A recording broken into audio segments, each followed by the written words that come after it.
Hello everybody, welcome, thank you for joining me. Plenty of you here already and lots of hellos coming in. Hello to everybody who's here and about to join.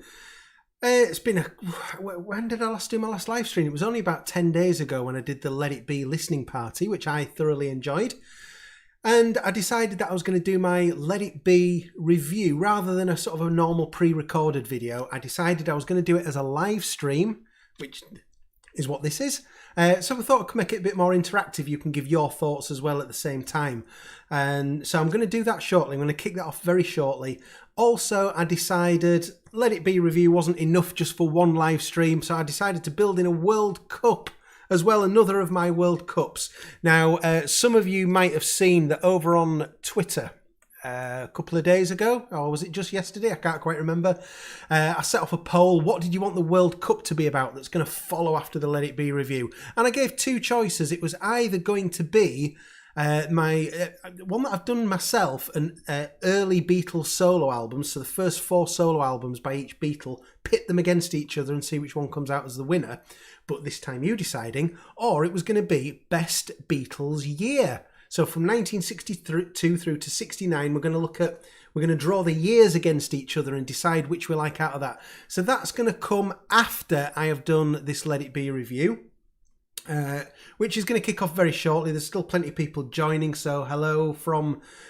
I've seen Chicago, I've seen Germany, I think I saw New Zealand there, Fort Myers, Florida. Brilliant. I know we've got Liverpool in the room as well. So Cheltenham in Gloucestershire, fantastic. So thank you everybody for joining. And so I am going to be kicking off this Let It Be review, my thoughts on now that we've had it for I keep thinking that we've had it about 3 weeks, but we haven't. It's not even 2 weeks yet. It just seems a lot longer to me. So I know I did the unboxings, I did the listening parties, but now that I've had a chance to really sort of take it in a lot more, just really what I'm thinking about it, what I like, what I maybe don't like so much, and we'll see what your thoughts are as well. Hello Brooklyn, hello Glasgow, and Cannock and Preston. Wow, you're coming from all over tonight. Brilliant. Canada, flipping heck, thank you. Right, okay, so while I do my Let It Be review, it's probably going to be quite difficult for me to keep an eye on the chat as I do it, but I will try if anything catches my eye. But please, if I'm talking about, for example, disc 4 or whatever, tell us your thoughts in here. You'll get to share them with each other. If I don't get to see it, as I always say, I will go through and read the comments all the day after, so I will get to see them, even if I don't get a chance to actually mention you while we're doing it. So anyway, before I start, cheers everybody. It must seem like I'm a right alcoholic, but I very, very rarely have one, but I'd just like one for the live stream. Castleford, just down the road, Sean. I was in Castleford the other day at Escape to watch the new Bond film. That was fun. No spoilers, that's for sure. Anyway, so on to my Beatles Let It Be review. So as many of you will know if you've seen my videos, I did get the deluxe vinyl box set, and I did also get the deluxe CD and Blu-ray box set, so I've been able to go through both of these quite a lot. So the first thing that I wanted to talk about with these is I'm going to start with the packaging first of all, the actual presentation of the thing. How does it compare to previous sets we've had, and that kind of thing, and then I'll move on to the music, each individual disc, etc. So in terms of presentation, I think that the one key thing above everything else that I think is worth mentioning is that in this vinyl box set, they've finally done it right, I think. So we've obviously had Sgt. Pepper, the White Album, Abbey Road, and they've all been, well, they've kind of got progressively better of the vinyl box sets, but they'd always been a little bit lacking. And they'd mainly been lacking on the book side of things. So I'm really pleased that now in the vinyl package, there's the full book, the same. It's a different shape as what's in the CD box, but it is essentially the same book, the same content, same number of pages and everything. So that I think is a massive plus. If they'd have been starting this series of anniversary releases now, then I think they would have gone with this kind of style right from the start. You wouldn't have got, for example, no Sgt. Pepper big vinyl box set. We've got the CD box set that's sort of almost equivalent to this really in size, very, very similar. But the vinyl was kind of not an afterthought as such, but it was very much lacking compared to the CD box sets. So I think the biggest plus I would give in terms of packaging is the fact that vinyl has now been given equal precedence, not only in terms of the songs that are on there, having all the musical content, but the fact that the vinyl purchasers have now got the full book as well. There's no reason for somebody to say, well, I only wanted the vinyl, but I wanted the book as well, and I've had to go and buy the other. You've got it now, so I think that's great, and I hope if the series does continue, then I hope they stick with that kind of thing for the vinyl package. In terms of the packaging of the CD box set, I like that. That's good. Obviously, it's the same in the vinyl box set as well. I think that's a nice touch, and the fact that you can swap it over so that you've either got the book or the CD boxes at the front, so you can kind of change your own view. It's obviously most similar to the White Album deluxe CD box set that we had. Not exactly the same. That had that sort of clear plastic slip over that came off, which I always kind of felt right from day one. I thought, well, I'll make this last as long as I can, but I don't think it'll last forever. It's holding up nicely so far, don't get me wrong, but this feels a bit sort of sturdier, and I feel that if this gets damaged, it'll be because I've done something to damage it rather than just sort of wear and tear. So the books are beautiful. I think this is probably the nearest as well that we've had in terms of a style that's similar to, dare I say it, a Paul McCartney archive collection. You could imagine one of the ones a few years ago not too dissimilar to this, apart from the cutouts in the front. But I wonder whether that's been sort of seen as a nice style to have. So it'd be very interesting to see if they do go to Revolver next, or whether they go right back to the beginning. Whether we get something equivalent to this. So in terms of packaging, my thoughts are that I think this is probably the best packaging that we've had yet. You could argue, for example, that the Sgt. Pepper CD box is maybe better than this one, but I think it's not as accessible. That one, you've got that slipcase, that cardboard sleeve that comes over. That every time I use that box, that gets damaged a little bit more. It's going to look a right mess in a few years' time as that. So this is more accessible, I think. So I would say packaging. This is my favourite one so far. Ooh, let's just put that vinyl box down because it's too heavy. So yeah, let me just have a quick look at what you're saying about the packaging before I move on to the music side of things. So we've got my Auntie Carol's in, who's in Antigua at the moment. Hi, Auntie Carol. Hope you're well. You're still in Antigua. I thought you might have left there by now. Good to see you here. Oh, we've got Isle of Man. We've got, where else have we got? I thought I saw some other locations. But anyway, it seems to be that the packaging seems to be getting favourable comments, I would say. I don't see anybody really slagging it off anyway. Would there be enough material from the earliest albums to do a deluxe, says Sean? It's a good question. We don't know, because what you wouldn't want, I don't want to put words in your mouth here, but I don't think we'd want, like you get on some of the bootlegs where it's, a disc that's got 27 takes of From Me to You, for example. We're never going to do that. I think Giles Martin would run a mile, I think, rather than do that. So will they do years, for example? Would they do a 1963 set that's got Please Please Me with the Beatles and the associated singles? Maybe chuck in a live show to sell more copies on a Blu-ray. That'd be great. Would they do a 1964 set? So it's possible that, well, we don't know what they're going to do. It's all guessing at the moment, but I guess there's options of what they might do. So the comments seem to be fairly favourable on the packaging, which is good. So let me move on now to the music itself, and I'm gonna sort of go backwards from the final disc and then finishing up with the main remix. So disc 6, which is the Blu-ray, which I know will be of interest to some of you far more than it's of interest to others. I finally managed to get the Blu-ray ripped to my computer in full high-res glory a couple of days ago, so I've now had a chance to spend a bit of time with that. The high res is very nice. Now, whilst I wouldn't say that I've got good enough ears to be able to necessarily pick out an improvement in sound quality over the main disc, what I can pick out is the different mastering that's used. There's a different mastering that's used for high res. It's got a bit more dynamic range than a normal CD, and I can tell the difference there. So something like Long and Winding Road, for example, it's definitely got that range there where it's not quite as in your face as the CD. Now the CD, I'm going to come on to that, the main remix itself. It's very good as far as the remixes go, but I'll talk more about it. I would say there's less of a difference on this between the main album remix and the high res than there has been on some of the others. Like with Sgt. Pepper, there's quite a big difference. The White Album, there's quite a decent difference. The margins have come down, and I think that's not to the detriment of the high res.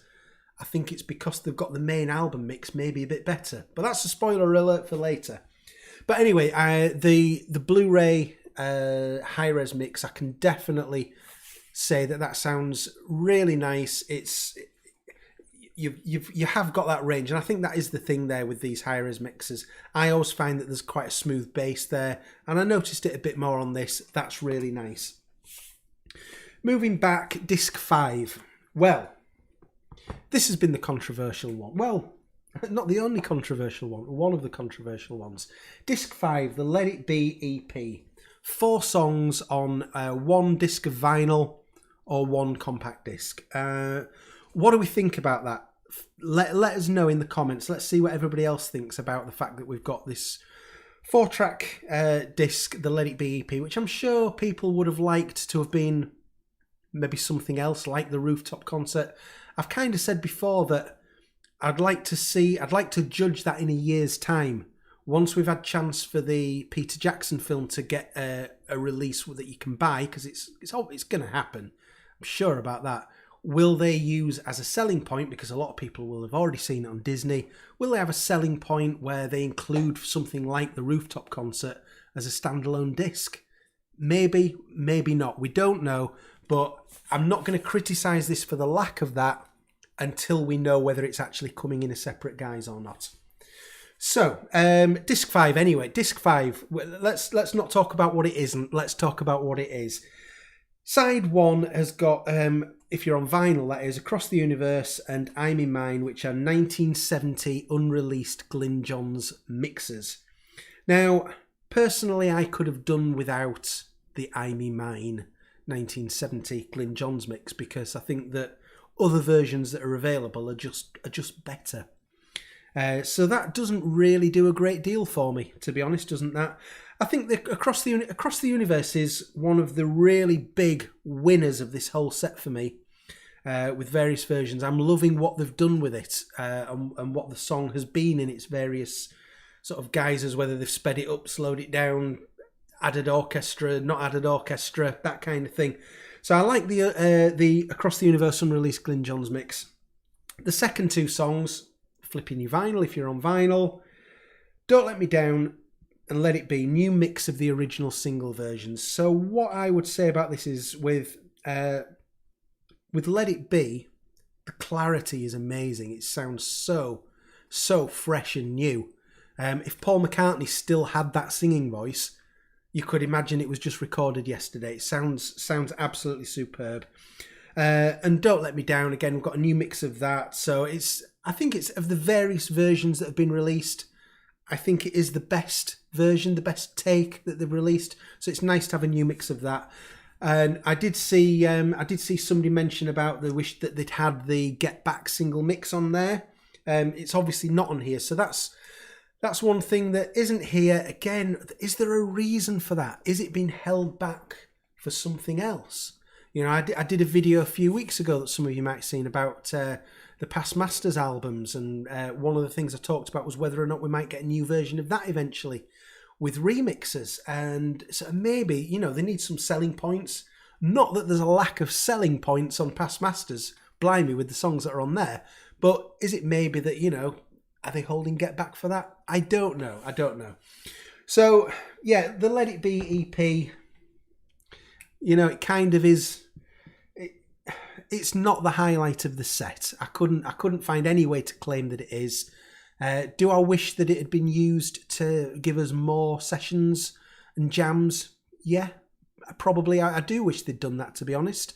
But they haven't, and what we've got is very nice. But as I say, the I'm in Mine, I'm not too fussed about that. That's kind of the weakest point for me. I see a mention here from ATN. You Know My Name is missing from the EP. I can understand why it's not on here. I know it was the B-side to Let It Be, but it's not anything to do with these sessions. I doubt that they did anything with it during January '69 while it was being filmed, whereas you could argue, yeah, well, Across the Universe isn't from '69 either, but they were messing around with it in the studio in January '69. It was known that it was going to be in the Michael Lindsay Hogg Let It Be film back in 1970, and that's why they arranged to put it onto the album at the time. So I can understand why You Know My Name, Look Up the Number isn't on here. I think it would have felt out of place if it had been. Do you think, Tomcat, do you think the Peter Jackson release will have more on it than the streamed version, like the anthologies? What, when it's released on Blu-ray? Oh, so you mean like they showed anthology on telly and then it was released on VHS at the time, DVD a few years later, but it was much expanded. I don't know, because it's 6 hours already, isn't it? I mean, it would be nice. Maybe one thing, again, this is just me speculating, I don't have any knowledge of this, but we know it was originally going to be a theatrical release in the cinemas, in the theatres. And what might that have been? Maybe a couple of hours? You would assume that, because they were a long way down the road of they were only a few months short of it being released by the time COVID hit and lockdown started. So presumably that theatrical version got finished. Could it be that that's a bonus? You know, here's the theatrical version. You never got to see it in the cinema, but here it is now presented at last. Possibly. I don't know. Kevin, George, wow, thank you very much. That's very kind of you. If I'm entertaining you enough for you to do that, then thank you very much. That is much appreciated. But anyway, yeah, so we might get an extra like that. I can't see them going beyond the 6 hour Peter Jackson length, but you never know. Again, I could be completely wrong. It might be 10 hours when it comes to Blu-ray. That would be amazing, wouldn't it? Sheffield and beyond, you are very sorry to be late. You are excused. You are forgiven. Thank you for joining. Anyway, so yeah, disc 5, Let It Be EP, I think definitely could have been better, but there's some nice things on there. Disc 4, this to me was a big selling point of this set and the vinyl equivalent. Hi Graham, how you doing? Hi Mike. The Glyn Johns mix. Well, this has been controversial in the last few days, hasn't it? We'll come on to that, no doubt. So, as I've said several times, I'd never really got much involved in bootlegs. So I had honestly never heard the Glyn Johns album until this came out. And I'm kind of really enjoying it. I would say I've listened to it about 6 or 7 times now. And I think there's definitely an argument to be made that side 1 is better, has more energy than side 2. I think side 1's the better side. But, you know, there's some real highlights on there. It really freaked me out the first time that I listened to it and the One After 909 started. And when it finished, we've got the, I'd like to thank you on behalf of the group and ourselves and I hope we pass the audition. Oh, what's that doing at the end of One After 909? But of course, you know, we're hearing things in the context of where it actually was at the time. So that's interesting, sort of retuning my brain around that. The medley, I'll tell you. Let me just get the notes out, the back sleeve of the Get Back album, because the first time I heard the medley, I thought I can do without this. I don't need this. And then there's something on, on the back here, the Tony Barrow notes that he made in 1969 when this looked like it might get a release. And there's a little bit on here that says here, this Get Back collection takes you into their recording sessions with and without the red lights glowing. You even hear camera clicking and clapperboards connecting, etc. Now, when I play this album bearing that in mind, I'm not thinking of it then as a regular Beatles album. I'm thinking of it as I've been plonked in, I'm inside a Beatles recording session. And listening to it like that, I think it makes a lot more sense. Something like the medley makes a lot more sense. The I'm Ready, Save the Last Dance for Me, which then sort of goes into a little bit of Don't Let Me Down before they do the proper Don't Let Me Down. So I kind of get it more than I did at first. And it's kind of after reading that paragraph that Tony Barrow wrote in 1969. So I thought it was really interesting on Save the Last Dance for Me. I don't know how much editing was done or whether this happened like this live, but they're doing a kind of a mock run through of Save the Last Dance for Me that they'd probably played years earlier. And then it sort of comes to an end and then bang, they go straight into Don't Let Me Down. And I'm thinking, if they hadn't planned that, then that just shows what an amazing, sort of how tuned they were in the same wavelength as each other. Maybe it was edited so that it didn't quite happen like that. I'm not sure, but it makes it sound like you're listening to a band that's completely in tune with each other. And I like that. Don't Let Me Down, it's kind of a bit more of a slower, loungier version of it, which I quite like. It's a good kind of late night version of Don't Let Me Down. Dig a Pony, okay, it's not massively different to what we know. I've Got a Feeling and Get Back sort of sounds the most like what we already knew. It's just kind of the same take, but it's got a bit more reverb on it. Side 2, I think the highlights are probably, I do like hearing Teddy Boy on here, although again it's a bit jarring hearing it out of the context of a Paul McCartney album. And I know we had it on Anthology 3, but we kind of got a fuller version here. And it's funny listening out for the point where you think, John's about to go, John's getting bored stiff here, John's about to lose it, and there he goes, he's off. He's off doing his Take Your Partner's Do-Si-Do. He was just bored stiff. I don't think it's not his kind of song, was it? Dig It is another really interesting one on here. So it's a much fuller version. It's not just like a 50-second clip. It's nearly 4 minutes, and we see other parts of the song. We hear them singing different things and just really having a good fun jam. And I really like the version of Dig It that's on here. I don't know that I would have wanted all of that on the main Let It Be album, but I really enjoy it in the context of this Get Back album. One thing that I do not like so much about this album is the track sequencing towards the end. Let It Be, followed by The Long and Winding Road. It's too much. Both fantastic songs, but please keep them apart. They need a bit of distance between them. It gets a bit overload. And there's a fairly pointless reprise of Get Back at the end to finish it off. But I am really, really happy to have this now, not only on CD, but have it on vinyl as well. I think it's a great addition to the collection. But of course, there's been some controversy, hasn't there, over the last couple of days? You may well have been mentioning it in the chat. I don't know. I apologise because I've been busy focusing on what I've been saying. But it's kind of been accepted now over the last couple of days that what's on here isn't strictly what was put together in 1969. There are some edits with 1970 Glyn Johns mixes here. Oh, what's this? ATN. Thank you very much. You are...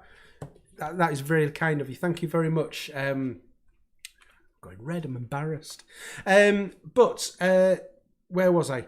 Yeah, there were some 1970 edits of Glyn Johns mixes used in this. So it's not exactly what would have been released in 1969. And I'd just like to take a moment to say, folks, I told you this 2 weeks ago in my unboxing video, and I got a lot of stick for saying it. People didn't believe me. I wouldn't have said it had I not been confident in where I'd heard it from. But it seems to have become a lot more publicly accepted in the last couple of days that this is not exactly what was scheduled for release in 1969.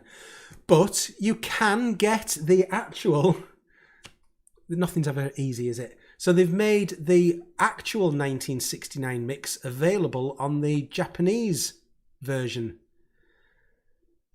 So, you know, if you really, really want to be authentic about it, you've got to go and buy another version of this. Me personally, I'm not too fussed. It seems like, I don't know whether they did it deliberately, whether it was an accident, but it seems like what we've got here is a better sound quality version than what's on the Japanese one, but the Japanese one's a little bit more authentic.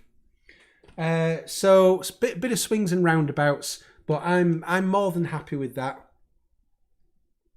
And I was also more than happy when it came out a couple of days ago that I had my moment of, well, I flipping told you all 2 weeks ago. And some of you had a right go at me for suggesting it and told me I was completely wrong. And I wasn't. But anyway, we won't dwell on that. So yeah, disc 4 I think is a real selling point. It's pretty much on a par with the Isha demos in the White Album set in terms of it being a selling point for these box sets. LP3 or CD3, Get Back, Rehearsals and Apple Jams. So I would say that of the, obviously discs 2 and discs 3 are very similar kind of things. They're both other alternate takes, jams, sessions, speech, that kind of thing. LP3 is my least favourite of the two, I would say. So it is interesting hearing the bit of chatter. Having another version of All Things Must Pass, for example, is interesting. The rehearsal of Gimme Some Truth, that was nice to hear, not only because it's such an early version of what we got a couple of years later from John, but the fact that you could tell that he was wanting to work on it with Paul. You don't think of Gimme Some Truth as a Lennon and McCartney song, and it isn't it isn't Lennon and McCartney, it is Lennon, but the origins of that song are that he wanted Paul's input and he wanted to work on it with him. So it's really nice to hear that. That's good. We've got a few songs that eventually ended up on Abbey Road. I do like the Octopus's Garden with the on piano where Ringo's doing the little run through. So that's quite nice.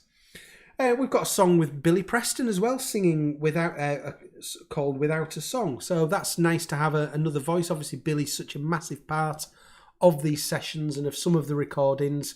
It's nice to actually let him have his moment in the sun as a singer as well on here.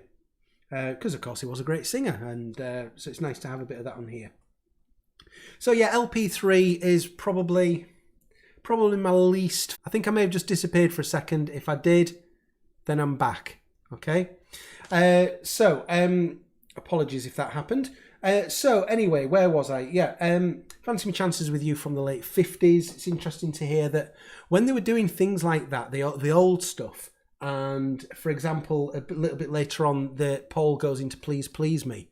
Whenever they were doing any of that older stuff, just little snippets of it, they were always kind of hamming it up or doing sort of comedy versions of it. They were never taking it seriously, which has made me have much more of an appreciation as a result of that for the fact that they did the one after 909 so straight up and gave it everything. And maybe because, it was a song that they nearly had ready 6 years earlier. Not quite, didn't quite manage to get released. And they knew that they could make a good rocker out of it. So you hear them, one after 909, obviously they play it completely straight, but pretty much everything else that's something from back in the day that they mess around with, they're always hamming it up, little comedy versions. So it's made me have a bit of more of an appreciation for how they could still play their older records, their older songs on the one after 909. We've got good takes of I've Got a Feeling. Get Back Take 19 is interesting because if you think of the on the Let It Be version where there's the sort of drum fill towards about 2/3 of the way in, and then it comes back in and Paul does his your mum was waiting for you in a high heels, shoes and a low neck sweater, etc. That was actually not from that take originally. That was kind of edited in by Phil Spector. And it comes from this take 19 that's on here. So it's nice to have that full take of the song that's actually got the bit. So it kind of sounds like an unfamiliar take. And then towards the back end, we've got a bit that we've known for 50 years. Those people that have known the song for 50 years. So that's kind of nice to have that full version of the bit that we've always known. We've also got a couple of things that I really like on here are the Don't Let Me Down first rooftop performance. So it was, I think, if I remember rightly, it was on the John Lennon Imagine movie, that came out in the back end of the 1980s, where it shows a little bit of rooftop performance. And I think it was that where they used this one, where John forgets his words and go, and blah, blah, blah, blah, blah, blah, blah, blah, blah, blah, and then goes back into the song. And Ringo's having a laugh, John's having a laugh. And we've got that on here, so I'm really pleased that we've got a proper version of that take of Don't Let Me Down. That's nice to have. And then the Long and Winding Road. I've been trying to get my head around the different versions of Long and Winding Road. The version that's on the Glyn Johns album is the same take that appears on the Let It Be album, but just without any Phil Spector orchestration. The version that we have here on LP2 is the version that made it into the Let It Be film, and it's a beautiful version. It's probably, of the despectrized versions, it's probably my favourite version of the Long and Winding Road, so I'm really happy that we've got that on there. So LP2, I think, I've enjoyed listening to that a few times over the last few days. I'm happy with disc 2, definitely. Woodland Goblin, you didn't know that about Get Back Take 19? You are welcome. The information's there in these books, but you've really got to go kind of unpicking it. It doesn't make it massively obvious. You've got to you've got to join the dots to find this information. We then get to LP1 or CD1, the main mix of the original, the new remix, of the original album by Giles Martin and Sam O'Kell. So, what do we think of this remix? Let us know your thoughts in the comments. Personally, I think they've kind of been getting better with each remix. I think Sgt. Pepper was a very difficult one to do just because it needed so much unpicking, because it was, 4-track, and they went back to the multi-tracks. And there's a lot that I really love on the Sgt. Pepper one, but it can be a bit in your face on occasions.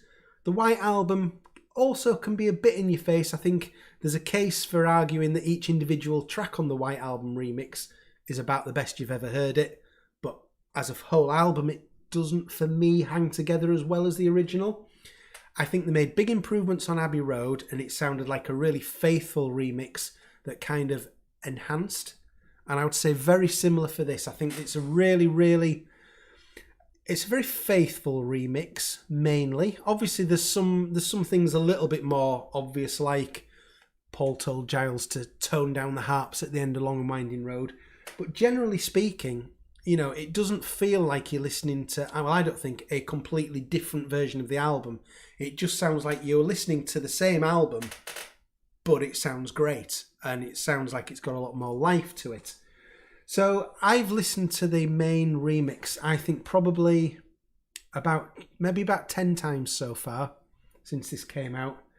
And it's kind of taken me back to 1990, which was the year that I bought Let It Be for the first time, heard the album for the first time. And like probably most of you, when you've heard any Beatles album for the first time, you probably hammered it like I did. I hammered Let It Be in 1990. And then it's kind of fallen into just sort of normal rotation over the years since. Thank you, Byron. That's very, very generous of you. Thank you very much. Thank you. It's kind of fallen into normal rotation. But now I feel like it's 1990 again, and it's like a new album. And I've been hammering this, I would say, more than I have any of the previous 3 remixes that we've had. So I'm a big fan of the new remix, definitely. I think there's 2 of us, for example, Ringo's bass drum. It's got sounds nothing like that, but it's got a really nice clarity to it. And I think that clarity is a word I would use. It's just, it's really been sort of lifted in terms of the energy and as an overall experience, but without it particularly feeling different to what we had before. Whereas you could argue maybe Sgt. Pepper and the White Album, there are things that are really different to before. Overall, I think this is a winner. It's not perfect. It's far from perfect. There's various things that I think could have been different. But overall, I'm probably spending more time with this than I have on any of the previous Beatles anniversary editions. So yeah, I'm really happy with it. I'm really interested to see where we go next. I've discussed it a few times already. You know, where might we go next? But it will be interesting to see, because we've kind of been in a position now since 2017. I remember I put a message out on the internet in early 2017, and it was like an online poll. It wasn't on Twitter or anything, but it was, what do you think we will get for the 50th anniversary of Sgt. Pepper? And it was like, do you think we'll get the Motherload, sessions, outtakes, brand new version, blah, blah, blah, which kind of is what we got. Do you think we'll get something a bit stripped down? Do you think we'll get nothing at all? The overwhelming number of people voted, we're not going to get anything. They're not going to do anything. They won't be interested. So from 2017, when it was clear that they were interested, then we've kind of been able to predict the path of these next few years, albeit, of course, this should have happened last year. We've had that year's delay unavoidably. But we've kind of known, well, we know we're going to get the White Album next. We know we're going to get Abbey Road. We know we're going to get Let It Be. What the heck happens next? Well, I hope we find out next year. Giles Martin has suggested that there are technical issues in terms of remixing Revolver in the same way and Rubber Soul. We will see. He's also said that he's been working on some Eleanor Rigby sessions. Well, why has he been doing that? Unless he's involved in something 1966 related. I don't know. Or will they go back to the start? Will there be nothing? Will they do something with Yellow Submarine and Magical Mystery Tour to sort of buy them a year while they work out the technology for doing Rubber Soul and Revolver? I'd be really happy if next year was kind of tying up Magical Mystery Tour and Yellow Submarine. That would be cool. So, yeah, it'd be really interesting. DMF can't believe they're soon going to be getting 60th anniversary sets. Oh, my goodness. Well, that's the other thing, isn't it? Will they time it so that, for example, well, let's do a 1963 set in 2023, and you can stick the word 60th anniversary on the box? I don't know. We'll see. So, yeah, it's going to be interesting to see what happens with that next, because we're kind of at a point now where we don't really know. I'd like a little bit of time off from all these new releases as well. It's been, what a year it's been with Plastic Ono Band, All Things Must Pass, Beatles Let It Be, and kind of, something I thought of the other day. So I did a video right at the start of this year. It was probably in the first week of this year, where it was my sort of, this is what I think might happen during 2021. And it had Plastic Ono Band, it had All Things Must Pass, Let It Be. And I wasn't far out with that. And I said at the time that I'm not sure that this would be the right year for Paul McCartney to do London Town, Back to the Egg archive collections, even though the kind of, you know, the probably the obvious ones to do next. And it does look like we're not getting an archive collection this year. The reason I said that was that I thought that, you know, Paul wants to make money. You know, that's one of his favourite things, isn't it? Is making money and then not spending it.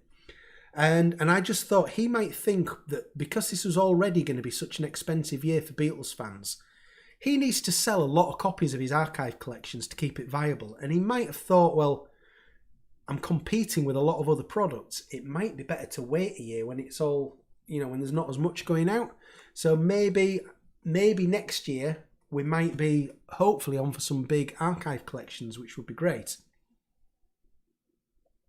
So, but we'll see. Woodland Goblin, what's this? I noticed that the horn section on the new remix of The Long and Winding Road are weaker as well, not just the harp. I will have a listen out for that next time. I've not noticed that. I have noticed more the brass at the end of I Me Mine, which I think sounds fantastic. And I'll tell you what, I Me Mine, listening to this on the remix, because that's one of the songs I think that really has been lifted by this remix. What an incredible Ringo performance that is. The fills that he's doing on that. He was absolutely at the top of his game, wasn't he, in Ringo? What a 1970 he had. With things like that, and then drumming on Plastic Ono Band, doing a little bit on All Things Must Pass, 2 solo albums of his own. Yeah, but that was one thing that I did notice. So there's a lot of people seem to be shouting for Back to the Egg archive collection here. It'd be interesting. It's one of the Paul McCartney albums that I've always struggled with. I think there's a lot of good songs on it, but as an album, it just doesn't, for me, it just doesn't seem to hang together as well as most others. But I really want the archive collection because sometimes that can help me to appreciate them more. It certainly did with Pipes of Peace. I kind of struggled with that album for a long time, and I think partly what it is, being such a tight Yorkshireman, you spend all this money on these box sets and you think, flipping heck, I'm going to find something I like here. I'm going to make myself like it. So I would certainly like to get Back to the Egg archive collection, mainly because I want it to help me appreciate it more. So, yeah, there you go. Mike, you were never a big London Town fan. I get that. I'm a big fan of folk music. London Town gets quite folky, but it's not really the kind of folk music that I like. So I can understand that. I think it's still got some great songs on it. I think I'm Carrying, Morse Moose and the Grey Goose, and that full album version of With a Little Luck I think is awesome. So that kind of is my Let It Be review. Don't go anywhere because we ain't done yet. I've enjoyed reading what I've seen of your comments on Let It Be. Thank you. But like I say, I'll go back tomorrow and I will go through it all. I can replay this with the chat and I will see everything that you've said, whether I've missed it now or not. But what we're going to do next, for those of you that are able to stick around, if you are, that would be great. Just as a reminder, let's change our branding here. Look at this. There you go. We're set up now for a World Cup. So as a reminder, I put out a message on Twitter. You see my Twitter address down at the bottom if anybody wants to follow on that. Put out a message saying, I'm going to do a World Cup. What would you like it to be on? And the winner with about 55% of the vote was to pit the Beatles' years against each other. You know, which was your favourite year in terms of songwriting or, you know, just generally your favourite. So I thought that could be interesting. I've not seen it done before. Somebody probably has done it, but I've not seen it done before. So what I've done, I've picked out 1962 through to 69. And for a couple of reasons, there's 8 years there, so it makes it very easy for a draw. We don't have to do any preliminary rounds. And also, they are the years in which John, Paul, George and Ringo were members or regarded themselves as members of the Beatles, obviously by the start of 1970. John had left and the band folded soon after, and before 1962 Ringo wasn't there, so I thought 62 to 69, there's 8 years. We are going to do a World Cup right now where we're going to pit these against each other and you are going to vote and pick the winners. So I've got a draw ready and I'm just going to move over here out of the way a bit so that I can make that draw a little bit bigger. And I have got all 8 years here in a bowl. I'm going to draw them against each other. And what you can hopefully see on your screen, I hope it's big enough, is that the first round, which there's only 8, so it's quarter-final.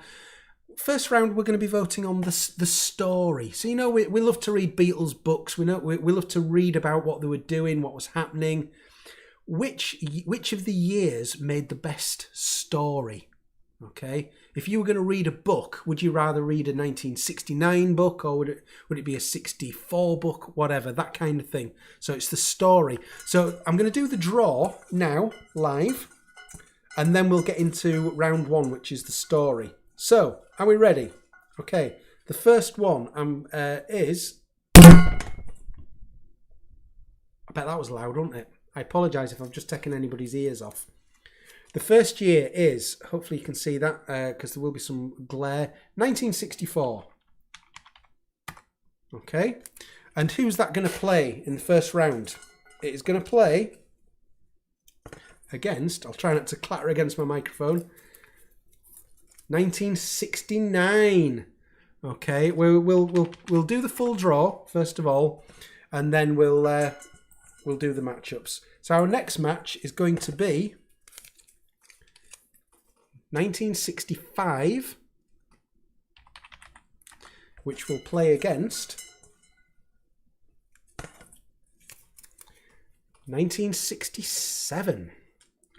There's no weak years here, really, is there? These are all bangers, absolute bangers. We've then got 1962. Oh, not 1962. 1962 will play against... What have we got here? 1966. A good year for England football fans. And our last matchup must be 1963 versus, I think 68 hasn't been pulled out yet, versus 1968. Right, okay. So, in a moment, I'm going to kick you off with a poll that you will be able to vote on. You'll be able to hit which is your vote. Let me just put 1968 in there. Okay, and then we'll talk it through. We'll see what people are saying, and we'll give it a minute or so for people to vote. So yes, Oliver, I am doing the poll feature. So I'll put the poll up shortly, but we have got 1964 versus 1969. Well, so this is, like I say, this is in terms of the story. You know, which do you like reading about in books, or the story that, you know, if you were going to put an anthology DVD on, would you like to watch the 1964 section or the 69 section? Which is the most grabbing story? 64. Wow, what a year. So I think there's an argument to be made that 1964 is probably the most intense and mind-blowing year that any band in history has ever had. For the Beatles, just incredible. Let's just pick out some key highlights here before we do the vote. 64. Tell us your highlights here. 64. Obviously, Ed Sullivan. They make the Hard Day's Night film. They make the Hard Day's Night album. They've got the premiere of that. They've got a massive world tour. They tour in America. They go to Australia. It's pandemonium everywhere. They've still got time to make another album at the end of the year. Beatles for Sale. And I think they went out on another tour at the time as well. An absolutely astonishing year. Versus 1969. Well, how did that start? January 1969. Can't remember what happened. Oh yeah, they spent a month doing Let It Be. They then came back for sessions in February of 69 where they started I Want You, She's So Heavy. They did Old Brown Shoe, various other things before they went into the Abbey Road sessions. They made Abbey Road. They walked across the zebra crossing. They had the last photos together. John told them that he was leaving. And another incredible year. But 1969, says Minestrone, enter Alan Klein, of course. Wow. All the business problems that they were having in 69. It's a heck of a year for their story, as is 64. We may well have just had the two biggest years for story drawn against each other in the first round. And one of them is about to get kicked out. So, this is your poll, which I'm just typing out now, is coming. Are you voting for the story of 1964 or 1969? Go for it, folks. The poll is there. Let's see what we get. This is going to be really interesting. Whatever happens, we're losing an absolute monster year here in the first round. It is fairly close at the moment. 64 has taken a little bit of a lead, but it's getting pulled back. It's 53-47 at the moment. Fleepy says, yes, Yellow Submarine also came out in 1969. I mean, I guess it's mainly based on things that happened in 68. I mean, I would probably, in terms of the things that are on there, I'd probably count it in the 68 story more than I'd count it in the 69 story. But yes, of course, it was released in 69. 69 has taken the lead. Wow. The absolutely crazy 1964 that they had, is it because it's maybe not quite as well documented as something like the Let It Be sessions from 69? Is that a factor? Without 64, would there be a 69? No, without a 64, there wouldn't have been any of it.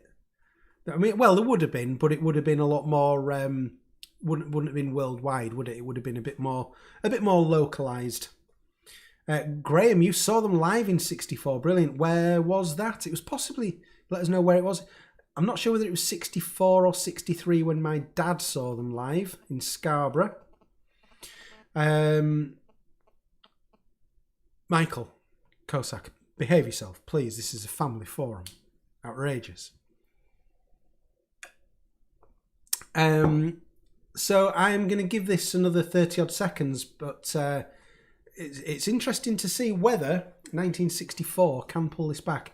Now, what I will say is I can see that there's 178 people watching. Thank you very much. Much appreciated. But only 80 people have voted so far. There's a lot of potential votes still to come here. So, come on, I'm going to give it another 20 odd seconds. So if you've not voted yet, get your vote in quick. They are certainly tired on Beatles for Sale, Klaus. I mean, I think it's a miracle that album exists at all, bearing in mind how busy they'd already been during the year. Absolutely crazy. Guys, I'm giving you a 10-second countdown here. 10, 9, 8, 7, 6, 5, 4, 3, 2, 1. End that poll. Wow. 1964, the most incredible year that any band has ever had in the history of the human race, has been dumped out in the first round. You voted for 1969 by 58% to 41%. I think there's a little bit of decimal placage there as well to make it up to 100. So, wow. Interesting. 64 is gone. So, next up, 1965 versus 1967. Again, it's the quarterfinal. This is the story. What do you think is the best story out of these 2 years? So let's just think of the highlights before I give you your poll options, and you list your highlights as well. Woodland Goblin, it's how it went. That's how the vote went. Some people are not happy that 1969 has beaten 64, but you've seen it with your own eyes, folks. Anyway, 1965, first of all. So let's have a think about this. They, of course, made Help, the movie. They made Help, the album. And again, massive tours all over the place. Shea Stadium in 65. That's a big story. Then, of course, you've got later on in the year, you've got Rubber Soul. And then again, they went out on another tour at the back end of 1965. So it was another ridiculously busy year. 1967, well, of course, they'd started the Sgt. Pepper sessions right at the end of 66. So we're hitting right into the Sgt. Pepper sessions, and the recording of that and the mixing of that and the release of that takes us right up to kind of June, end of May, June 67. They are then, do you know, I noticed this from looking at the Mark Lewison Chronicles book. This is amazing that the last day that they worked on Sgt. Pepper in terms of mixing, and the first day that they started working on Magical Mystery Tour, there's about 3 days between those two. That's just ridiculous. So anyway, they're then straight into Magical Mystery Tour songs, like Magical Mystery Tour, Fool on the Hill, Your Mother Should Know, all that kind of thing. Magical Mystery Tour, the film is made, obviously just before that Brian Epstein passes away. And then as you get towards the back end of 67, well, there were probably, I'm not quite sure exactly what was going on. I think Paul was very involved in getting the movie ready. But then there's not so much action towards the end of 67 as a band. So anyway, they're the kind of highlights. Oh, yes, you mentioned as well, MBEs in 1965. They were granted MBEs. So anything else that you see in the chat that I've missed in terms of the main sort of story, then bear in mind that people are putting other great ideas into the mix as well in terms of things that happened. So we've got the story of 1965 or 1967 is your poll. And that's coming through now. Vote away. Let's see how this goes. We've got 1965 was huge, but I'd still have to say 67. Hard choice, yeah. MBEs, as we mentioned, We Can Work It Out single in 65. Mark says, if 67 doesn't win, I'm leaving for the Dooleys. Wow. Are there any YouTube channels dedicated to the Dooleys? I vaguely remember them from my very, very early childhood. 1965 is the year of the greatest song ever, Yesterday. That's a good point. All You Need Is Love, of course, in 67, Woodland Goblin. Yeah, of course, they did the broadcast, the Our World broadcast. Is Strawberry Fields in 67 or 66? To be honest, I would class that as 66 because that's when it was written and that's when it was either completely or at least mainly recorded. So personally, for me, it's a 66 one is Strawberry Fields, even though it didn't get released until the year after. This is looking fairly one-sided, folks, and I'm kind of not surprised here. 1967 currently has 84% of the votes for anybody watching on catch-up who can't see the voting. Nowhere Man for 65, of course. 67 crushes 65, says Michael, and it certainly is doing. We've got nearly as many votes as last time, and this ain't going to turn round. So I'm going to give you 15 seconds here because this result isn't going to change. So let's give it 10, 9, 8, 7, 6, 5, 4, 3, 2, 1, end the poll. Sean, it's certainly not a fix. You saw I was up here like this and they were all folded 3 times. Is that how it's worked out? Is it an early one and a late one? That is how it's worked out, isn't it? I hadn't noticed that. Yeah, that is just pure luck. Absolutely pure luck. There you go. 82% say 1967. That has absolutely flown through to the next round. That's going to be an interesting semi-final clash on songwriting. Anyway, right, but we're still in the quarterfinals of the story. We've got, this is the sort of earliest overall clash, isn't it? 62 and 66. So again, let's...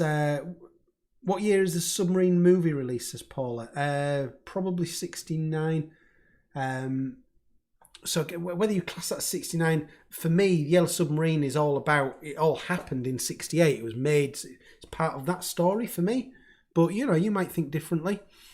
So anyway, 62 versus 66. So, 1962, we start off New Year's Day. We're getting right in it. New Year's Day, 1962, the Decca audition. Guitar groups are on the way out, Mr. Epstein. And they didn't get signed by Decca. Brian spends much of the next few months trying to get them auditions for recording companies, trying to get them contracts. That drags on quite a long time. They're obviously gigging all over the place at this point with Pete Best still in the band.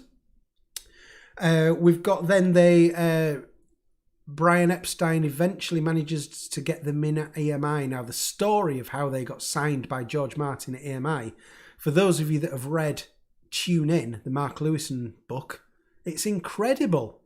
I had to put the book down and walk away just to compose my thoughts when I saw what happened in terms of how they got signed and why they got signed. That is an amazing story in its own right. So anyway, George Martin doesn't think that Pete Best's up to the job, and the Beatles are thinking the same. They get Ringo in. So Ringo joins the band August 1962, and then it soon pretty much kicks off after that. You've got the first single released, Love Me Do. It's still all very local at the moment, with the nothing abroad or anything. It's all very much sort of England, the odd trip to Scotland and Wales. And then I think Christmas 62, I think they were back in Hamburg, weren't they? They did their final Hamburg stint at the end. So 62 was, in terms of the story that I read in Tune In, it was an incredible story, no doubt about it. But blimey, what could 1966 be when we get to that? So 1966, again, let's think about what are the highlights here. So we've obviously got the making of Revolver in the early part of the year. We've then got, they then go on tour.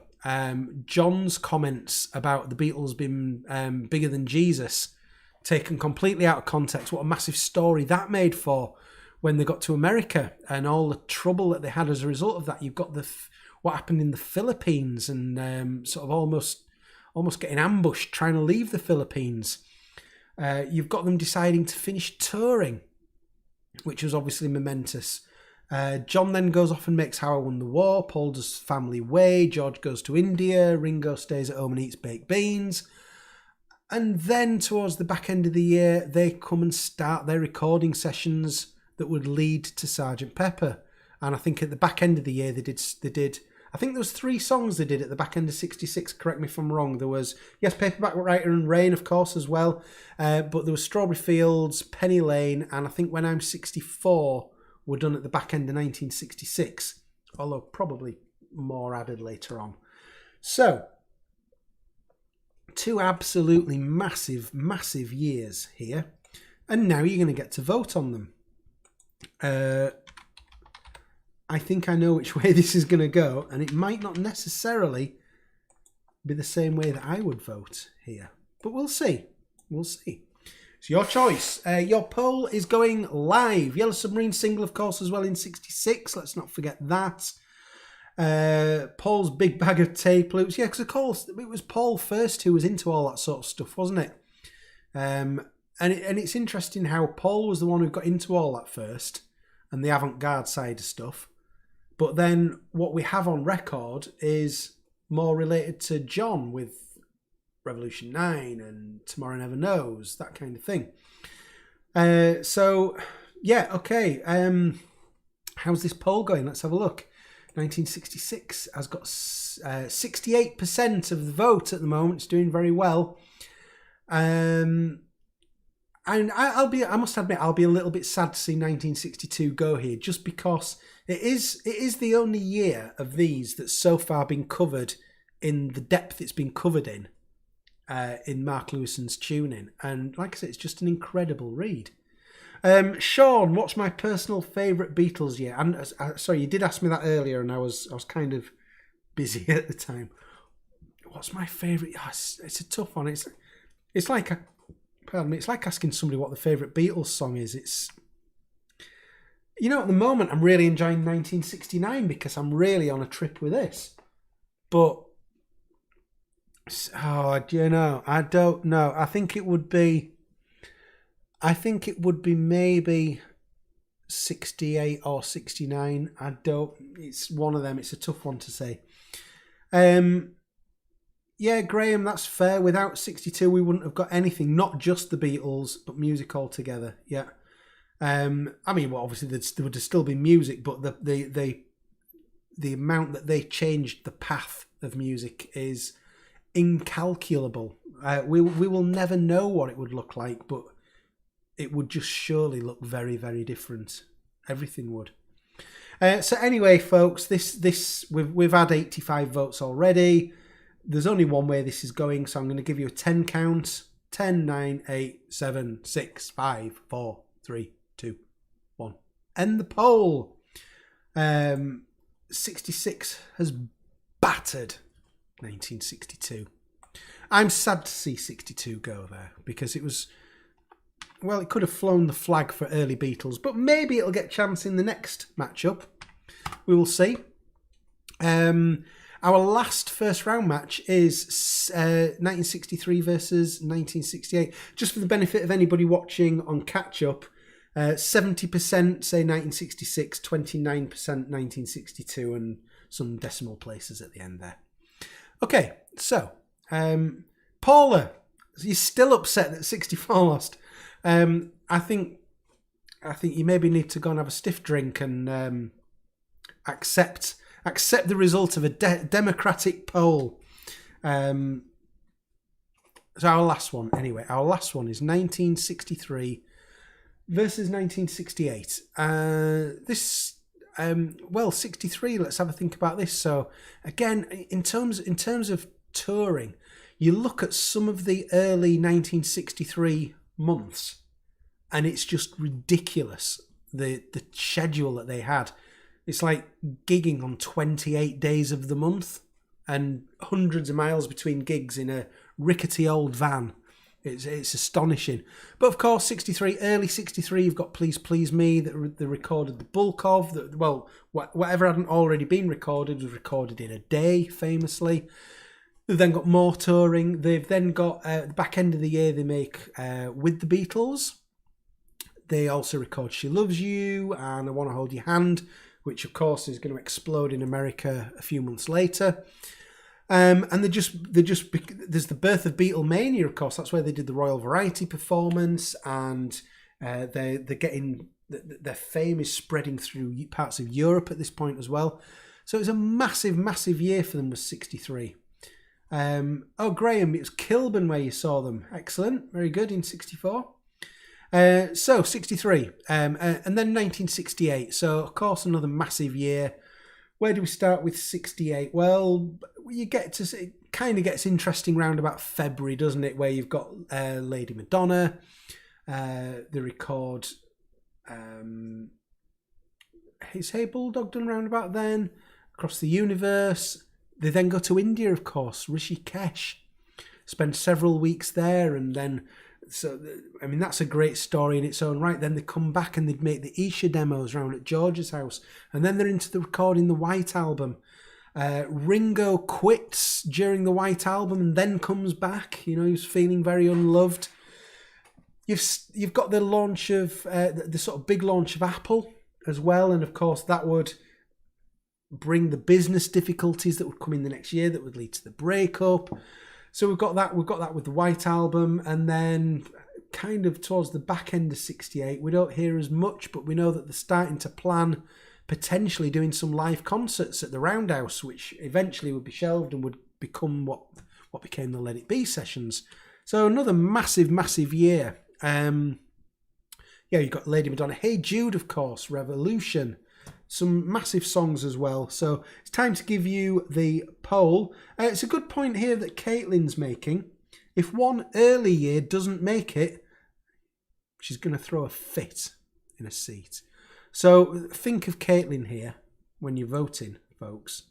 And it is interesting that it is, in each case so far, it's the later year of the two that has won. Will that happen again? I wouldn't be surprised, but it's not for me to say. Here's your poll coming. 63 or 68? 68, of course, yes, there was the Mad Day Out as well, photo shoot, Adrian, correct? Of course. That was another... I know there's books out there about the Mad Day Out. I would like to get around to reading one of those at some point, and because it was just a bit of a crazy, crazy day. We've got some great photos from it, of course. Mark, 1963, Rattle Your Jewellery at the Royal Variety performance. Yellow Submarine film, that was 68, yeah, okay. Of course it was made in 68, so you've got George's The Inner Light as well. The White Album, Paula.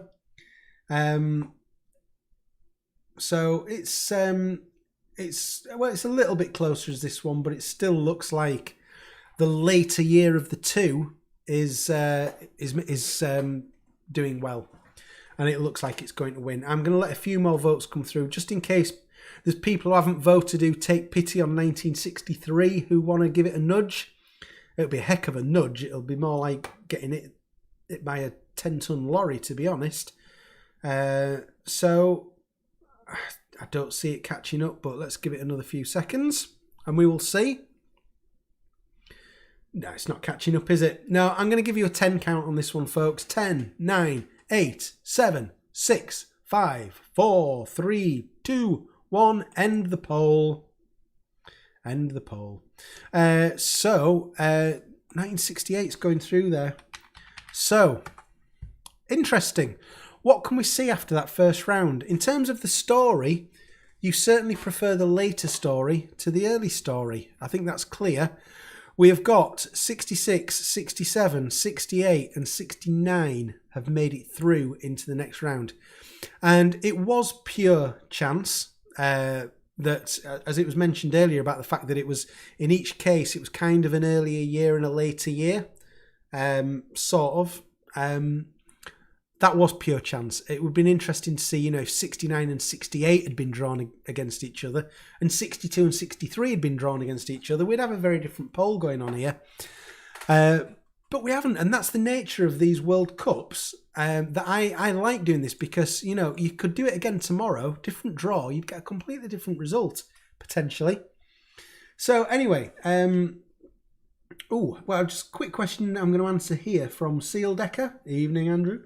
Quick question on the new Let It Be mix. Do you think there is a difference on sound quality, CD versus vinyl? Yes, there always is. I think generally with all of these, the vinyl has been the better one. And this is no exception, but I would say it's a lot closer here. And I'm saying it's closer because I think that's a compliment that I'm giving to the CD. That I think it's probably the best CD mix that they've done so far. The vinyl's still better. I would still prefer that. But it's less of a difference here. If you go to the Sgt. Pepper package, vinyl versus CD, forget it. I mean, vinyl absolutely trounces the CD. It's closer here, I would say. But yeah, I would still prefer it on vinyl. Okay, so we're into the semi-final, folks. And I've chosen, you will see there, no revisionism here. I've chosen in advance songwriting as the topic. Wow. This is going to be fierce battles here. Songwriting. Forget the story. Forget all the personal lives and everything that's going on in the books and everything. Songwriting. 69 versus 67. Wow. I'll pick out a few highlights off the top of my head before we put the vote to the test. You be doing yours. You be saying as well what things might be making you swing your vote in a particular way, because you might want to, you know, use this as a pitch to influence others in your direction. So 1969 songwriting. So of course we're picking mainly from the Let It Be and the Abbey Road albums.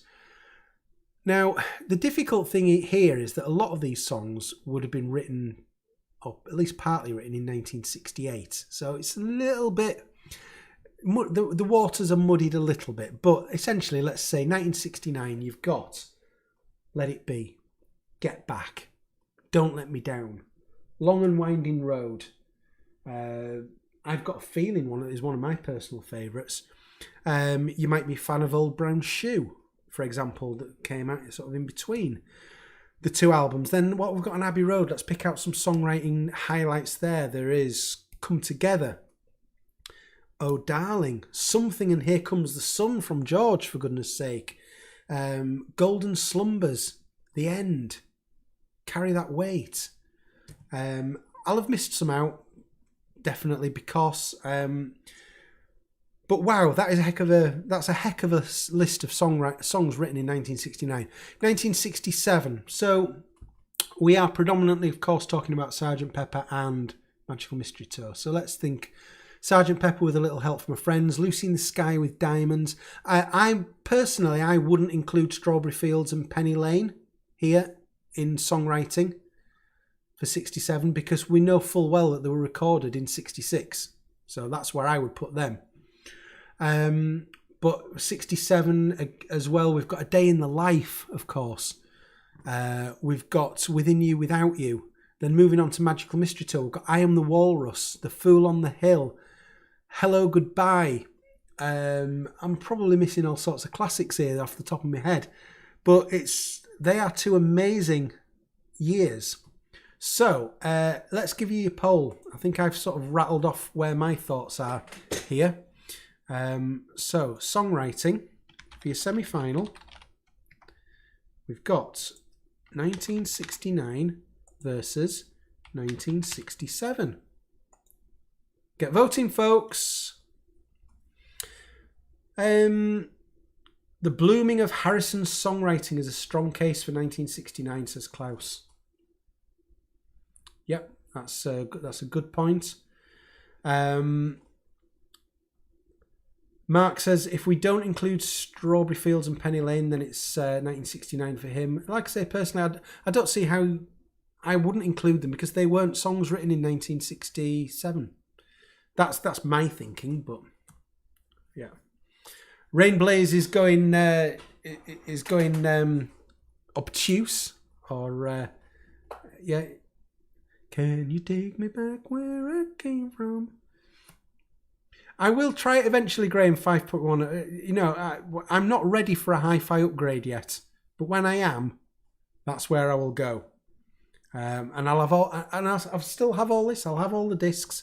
I'll be able to do it, and I will look forward to it very much. But I'm not ready for it just yet. Interesting one from Kevin. John had fallen off by 1969. He was certainly up and down. I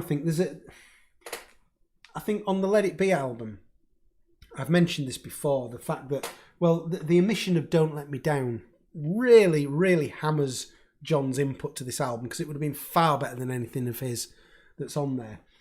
If you take, I would also ignore "Across the Universe" for 1969, because again the song was recorded in 68.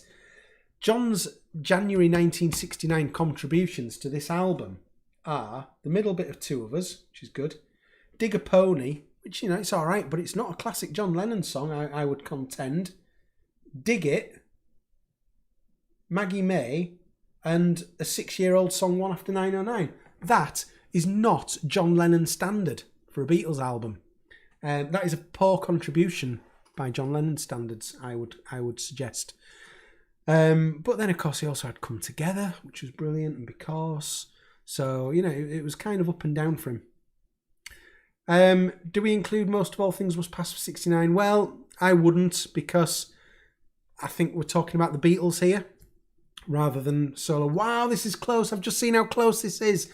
It's 51% to 49%. Right, I'm going to let this one run for another minute or so, because I don't want anybody saying that I'm going to end the poll at a time of my choosing. In fact, I'll tell you what I'm going to do. I'm going to put a timer on my phone. And I just switched my phone on and saw that my dad was calling me. Sorry, Dad. I'll give you a call back later. But I'm going to put a timer on my phone. And so let's come on. Let's give it about another 45 seconds, because I waffled for a bit. So when that timer runs out, I will end the poll. It is now 50-50. That's amazing. Right. I'll tell you what I'm just going to do. I'm just going to remove these Let It Be album covers, because they're getting in the way a little bit now. And you'll see my shoddy microphone set up there now, but it means that I can. I've got a bit more movement now, where I'm not stuck right in the middle. But anyway, we've got 15 seconds left. It's still 50-50. 51-49. This is amazing. 10, 9, 8, 7, 6, 5, 4, 3, 2, 1. End the poll. Thank you. Dismiss.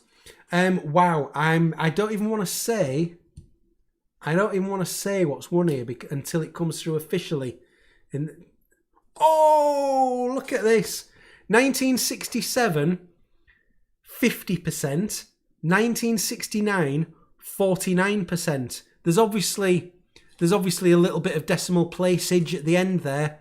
Wow. Out of 97 votes, I think that must mean that 49 of you voted for 67 and 48 of you voted for 1969. Wowzers.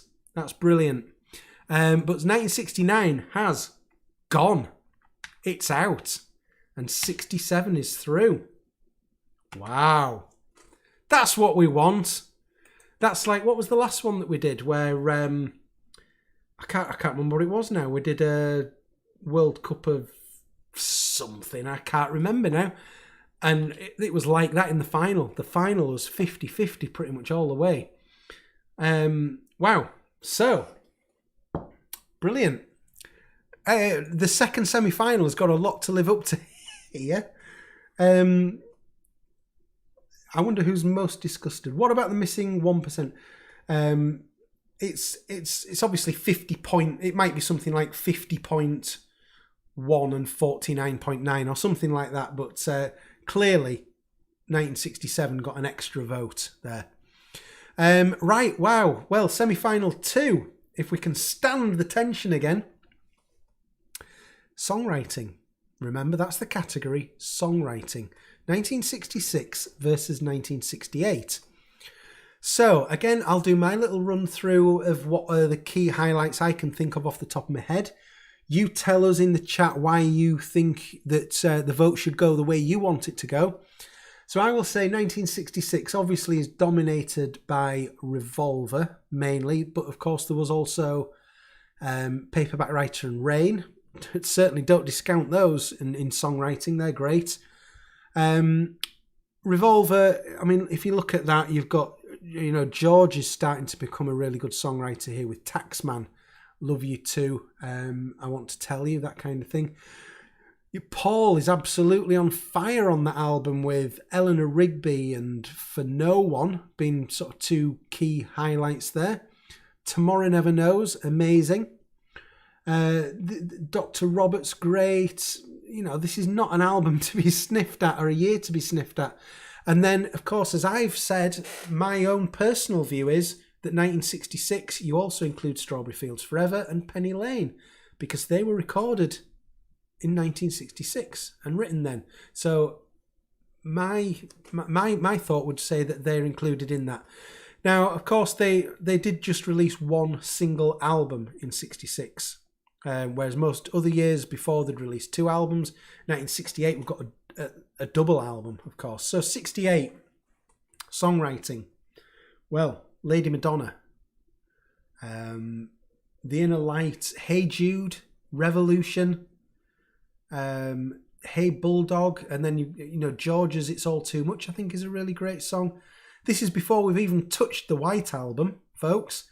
So where do you go in terms of songwriting on the White Album? Back in the USSR, Dear Prudence, Happiness is a Warm Gun, While My Guitar Gently Weeps, Helter Skelter, Julia, Mother Nature's Son, Savoy Truffle, incredible. Martha My Dear, for goodness sake.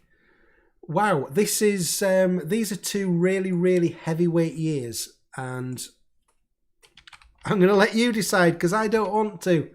Let's see if it's as close as the last one. I'm just about to send you poll through. It's 1966 versus 1968. Go for it. If it's as close as the last one, if we need to, I will set a timer going. I'll set a countdown going so that you know that I'm not, there's no way on that last one that I could have just been waiting for my preference and ended the poll on it. You saw when that countdown finished. So, this is interesting. I know there's been some chat going on about 5.1 mixers, etc. lately. Vinyl Marmalade. Blu-ray players are no longer being produced. This format is absolutely dead, just not unnoticed by those Beatles reissues. What is this? Why no SACDs? So are they not? Are they no longer being produced? I must admit, I don't keep an eye on such things. I've got a couple of Blu-ray players. Is it worth just buying one and keeping it in a box and putting it in a cupboard? So that if 10 years down the line your Blu-ray player packs up, you've got one untouched that you can just pull out the box. Maybe if that's the case, maybe it's worth it. That would be interesting. But I am trying at the moment to get all these albums that have got Blu-rays, DVDs with high-res mixers and 5.1 mixers. I am in the process at the moment of getting all those ripped, uncompressed, lossless. I can't do anything with some of them at the moment. Like the high-res mixers, I've got them in iTunes and I'm playing those. The 5.1s and the Dolby DTS surrounds and all that, I can't play them at the moment. But I'm ripping them because, it might be in years to come. I've got a system, but I might not have a player to play them on. I'll have those files. Anyway, getting a little bit off topic there, but that's kind of what I'm doing. Wow, Simon, you don't know anyone who's got a Blu-ray player. Interesting. How's this poll going anyway? Let's have a look. 68 has got a healthy lead at the moment with 84 votes. It's got 61% of the votes. But, if 66 rallies, might get closer. We'll see. It's an interesting point about what the next format is. And I've often wondered this, we've gone from, if you go through the years of like the main formats of wax cylinder, I just saw mentioned there, vinyl, CD, mini disc, although it never massively took off. And then obviously we went into MP3s and streaming. Vinyl obviously still big. But there's always been a progression to something a bit more modern. And the most modern one at the moment would be streaming, whether that's high-res or whatever. And I just wonder, where can it go next? What could be the next thing after streaming? Because beyond directly injecting the songs into your brain, I can't quite see what the next thing could possibly be. Blockfrog, now Dr. Robert is stuck in my head. You're welcome. You're very welcome. The next new format will be vinyl again. Yeah, but I mean, its popularity will stay. But in terms of a new format, if you were looking at what was the most modern format, and if you were looking at it in that, you would go, like wax cylinder, vinyl, 8-track, cassette, CD, mini disc, MP3, streaming. Where do you go? I really don't know where you go after that. Anyway, this is quite close, so I don't think that 66 is going to catch up, but we're going to give it... I've got a 45-second timer going on there just in case. But Ruby's making me feel old here by saying I don't have a Blu-ray player, but my grandparents have. Blu-ray still seems like the future to me. I remember getting a DVD for the first time. Oh my God, DVD, this is what I've been waiting for all my life. There won't be new physical formats, I don't think. So Stan, I agree, I don't think there'll be new physical formats. It's going to be something computer-based. Let me bring the phone over here so you can actually see the timer. I think it was hidden behind the spreadsheet there. So how long have we got left anyway? 4, 3, 2, 1, and end the poll. Okay, so 68 has won. Shut up. Not you. My phone. 68 has won there with 58% of the vote. So that one not quite as close. So very interesting. We have now got our finalists. 1967 versus 1968 is our final of Best Beatles Year. Okay, so I will kick off a poll soon, of course, for the final. But you'll see there the category that I have pre-chosen is just very simply, which is your favourite. Now, whether that's what you want to base that on is up to you. But which do you like the best? Which is your favourite? 1967 or 1968? So, I mean, we've said it already, but generally speaking, key highlights for 67 probably are going to be the Sgt. Pepper sessions, the release of Sgt. Pepper, the massive cultural impact that release had. You've got the death of Brian Epstein, unfortunately, going into Magical Mystery Tour, the movie and the film. You've got the Summer of Love, Flower Power. They would kind of be key headlines for 1967. 1968, I think 68 takes a bit more of a serious turn, not just with the Beatles, but just with kind of music and the world in general. 67's quite sort of happy, and 66, 68 just seems to take a bit of a darker turn, I think. But of course, in Beatles world, we're talking about the early single Lady Madonna. We're talking about them going to India. We're talking about them coming back and recording the White Album and everything that entails. We're talking about setting up Apple. So it's an interesting battle, I think, here between... We've kind of gone just beyond mid-period Beatles, haven't we, with 67? We're into that second half, definitely. We're right in the middle of that second half here, 67 and 68. So let's get you a poll going for the final. This is your overall favourite. And it is 1967 versus 1968. Okay. Your poll is live, I think, although I can't see it, but I'm sure it must be here shortly. Vinyl Rest in Place says they never equal 67. Ricardo says 67 is superior. Mark says 68 was not as interesting as 67. Paula still wants 66 to win. That ain't going to happen, Paula. Paula's now changed allegiance to 67. Dermot says better songwriting in 68, but overall 67. So the comments are saying 67. The voting is closer. Interesting. Mario says 1967 for the revolutionary Sgt. Pepper, and it changed pop rock music. Absolutely.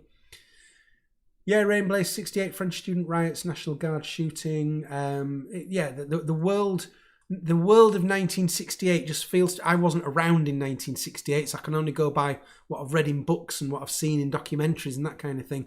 But it seems to me like 68 was a bit more of a serious year. Mono is king, says Trevor Brown. The Beatles mono box set is just incredible. Absolutely incredible. And you ain't getting a more accurate representation of what the Beatles records originally sounded like than you're getting in that mono box. Absolutely fantastic. Bruce is back with his regular Paul McCartney archive collection prediction that never quite seems to happen.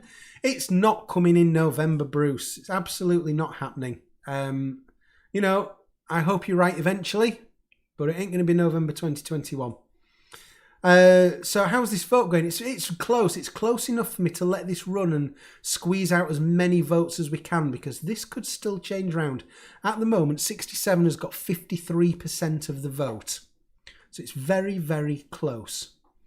Sean is asking me what would I say were John and Paul's best Beatles years. Do you mean, I presume you mean in terms of their songs? You're going to 66 and 68. I presume you're saying 66 for John and 68 for Paul. It's a tough one, isn't it? Because Paul, you could also argue 66 with Paul, with Eleanor Rigby and For No One, Paperback Writer. 68, you've got Blackbird, and it's tough. 68's not a bad shout. 69's not a bad shout either. It's still 53% to 1967, so I'm still going to let it run a little bit longer. If you haven't voted yet, folks, you've still chance. I hope it might be that some of you are maybe watching on a TV or something that hasn't got voting capability. I understand that. But let's see if we can crack 100 votes at least. We've had 96 votes so far. I'm sure we can crack 100.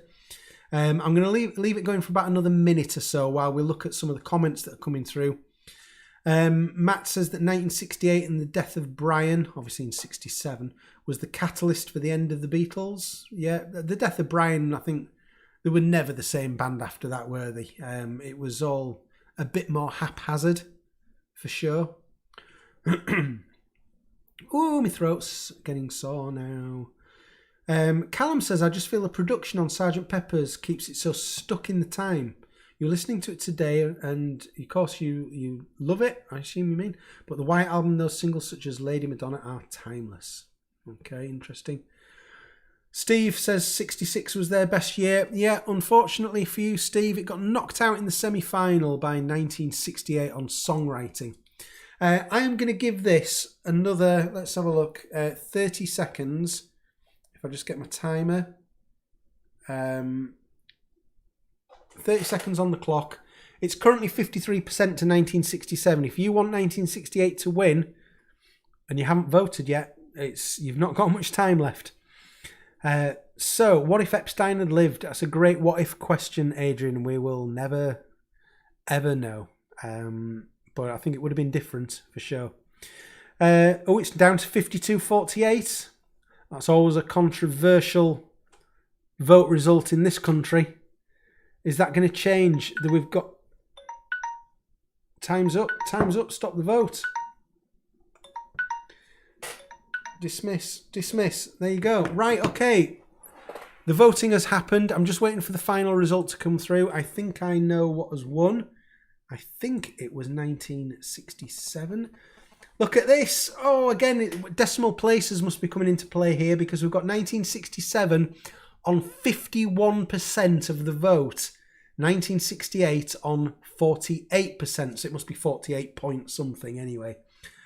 From 106 people who voted. Therefore, the winner of the best Beatles year is 1967. Congratulations, Sergeant Pepper. I always say my favourite album of all time is Sergeant Pepper, so you can imagine that I've no issues with the result of this poll. I'm very happy with that. This was so stressful, says Paula, but thank you for playing along. Thank you to everybody who played along. Boo, says Trevor. Trevor's not happy. 10-second delay, says Dan, you've worked out from the countdown. Okay, fair enough. That's not bad. It's often about 15 or 20, so if it's only 10, that's quite good. Right, Ricardo, every year you chose has won. Well done. So bonus points to Ricardo there. Fixed, says Jim Morrison. Says, I'm not quite sure how this could be fixed. Well, I know that some of the old World Cups that I did were fixed. Before we used the poll option, they were definitely fixed by people doing multiple votes. Bruce is cracking open a beer to celebrate. So yeah, that was good. 1967. Let's just have a look at this now. I think it is unfortunate that the earlier years didn't make it through. Do you know what? Is anybody up for another World Cup? It'll be a shorter one this time. I promise you it'll be a shorter one. Is anybody up for? Because I've just had an idea. And I'll show you what the idea is.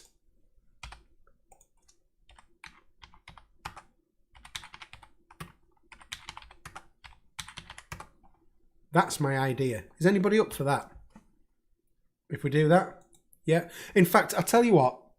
I'm not going to rig the draw like that. I'm going to put 62, 64, 63, and where's 65? 65, there. I'm going to put them in there. Right, come on, let's do this. So, right, we're going to drop around. Right. I'm going to give you another poll first. Which round are we getting rid of? Okay. Because, again, I don't want to look like I'm influencing this. Do you want to get rid of the story? Do you want to get rid of songwriting? Or do you want to get rid of... What was the other one? Overall favourite. Which do you want to get rid of? Because we've only got 3 rounds here. Bonus World Cup, folks! I didn't know we were going to be doing this. I had no idea. So we can do the draw anyway, even though we don't know... No, let's not do the draw just yet. Nobody wants to get rid of songwriting so far. Come on, we've only had 5 votes. 32 votes. This is better. I'm not gonna leave this one running for too long. In fact, I'm gonna do a 10 count now. Get your votes in really, really, really quick because we're not messing around here. 10, 9, 8, 7, 6, 5, 4, 3, 2, 1. End the poll. Okay, by a long margin, 56% of the vote to get rid of is you're getting rid of the story. Well, that's easy enough. So let's get rid of the story. I'm going to say let's keep songwriting as the first round, and then we'll have overall favourite as the final. Okay, so here's your draw. Okay, so we've got 1963. We'll play 62. So it really is the battle of the early years there. And then we've got 64 and 65 in the other semi-final. Okay, let's have some love for the earlier years now. Okay, so we're talking about songwriting. 1962. This is not easy. When I say it's not easy for me to sell 1962 here, because really you're talking about love. I mean, there's other songs written in 62, but mainly you're looking at Love Me Do was the only single they released. I don't think the second single was even released until 63. So you have got a limited amount to pick from here. 1963, you've got things like She Loves You, I Want to Hold Your Hand, This Boy, the stuff that was on with the Beatles, I think let's get a poll up, but I would be very surprised if anybody can make a case for 1962 here. Let us know what it is, because I'm struggling to make a case for why anybody should vote for 1962. How about a World Cup of every Paul McCartney song, says Blockfrog. Well, if we start it tomorrow morning and then it will run live 24 hours a day until Christmas Eve, that would be mammoth, though, wouldn't it? I do want to do a World Cup of every Paul McCartney album. I'd certainly want to do that.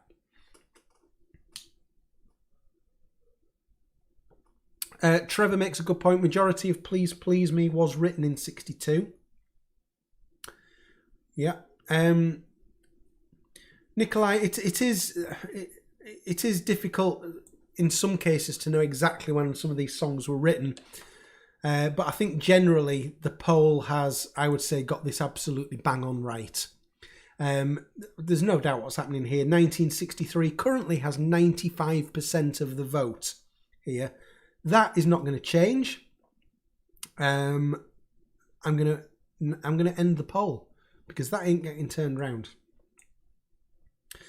I saw a standing there was written in 62 as well. He thinks, Sir James. Yeah, correct. For anybody who's done the Paul McCartney Fourth Lane Road house visit inside,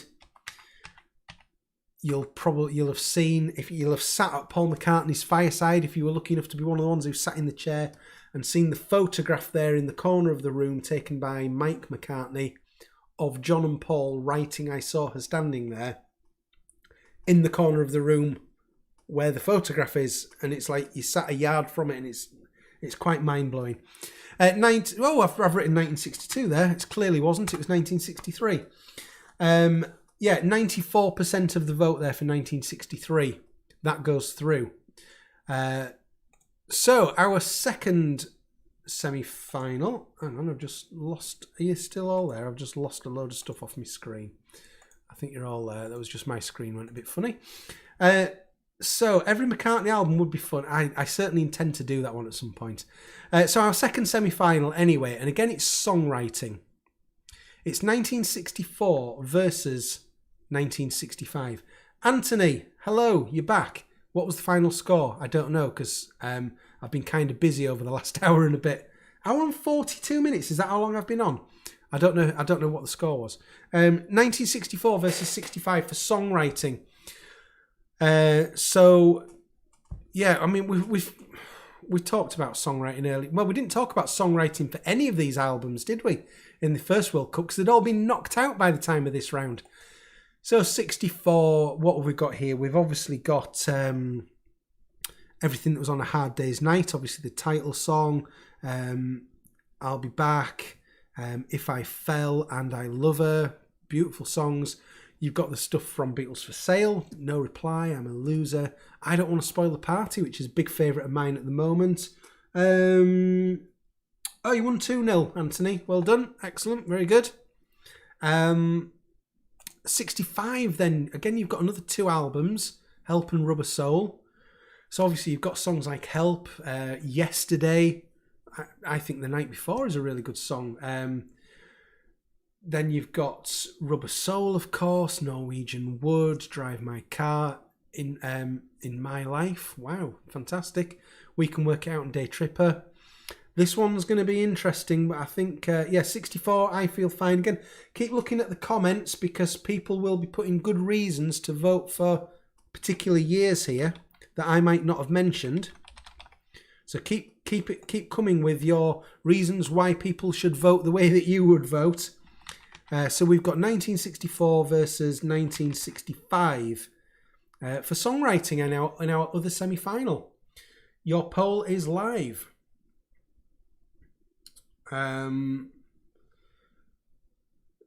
So I think 65 will put up a very, very good performance here, I would imagine. Wow.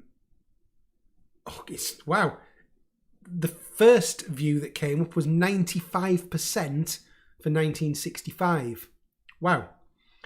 It's now down to 85%. I expected 65 to do well. I didn't expect it to come in banging at 95%.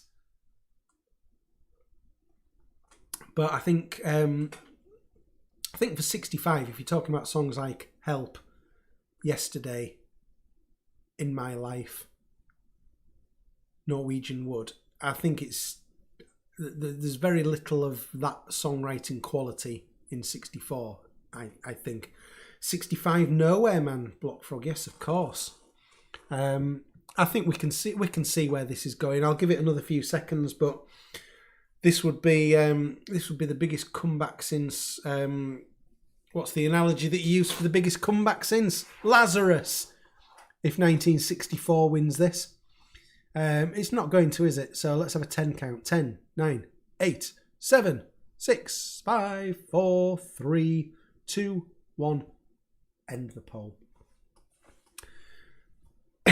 That is an absolute runaway win for 1965. So our World Cup of early Beatle years, our bonus World Cup, is into the final. 63 versus 65. Biggest comeback since Elvis, says Sean. So we're looking at overall favourite. Again, just which do you prefer as a year? So 63, again, we didn't get to talk about overall favourites, did we, for these albums, because they just didn't make it this far in the competition. So 63, it's building up that excitement of Beatlemania. It's building, it's brewing, it's spreading to more areas, it's getting into more newspapers.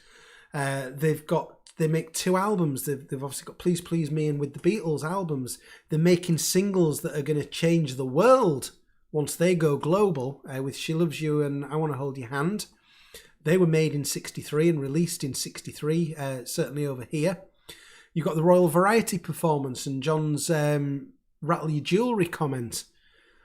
And then 1965, in terms of what highlights have we got, obviously Help movie and album, massive world tour, Shea Stadium, getting their MBEs from Her Majesty, get well Your Majesty, and then Rubber Soul and another tour at the end of 1965.